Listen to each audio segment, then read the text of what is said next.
Opponents of President Hosni Mubarak called Friday the day of departure.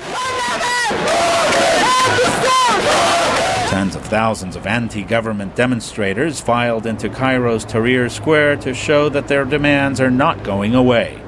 They want Hosni Mubarak to step down immediately, not in 7 months when elections are scheduled, as he announced he will do. In contrast to recent bloody street battles, Friday's rally was mostly peaceful. Demonstrators chanted slogans calling for the man who has led Egypt for 30 years to leave. Some waved Egyptian flags. An army helicopter kept watch from the sky, and soldiers deployed in greater numbers. Demonstrators entering the square were checked for identification. Some waited hours to get in. Among them was Hisham Qasim, a prominent pro-democracy activist. He spoke to VOA by cell phone. Coming in the square, I stood in the longest queue I have ever stood in my life. In the past, I've seen Egyptians queue for bread, gas, food.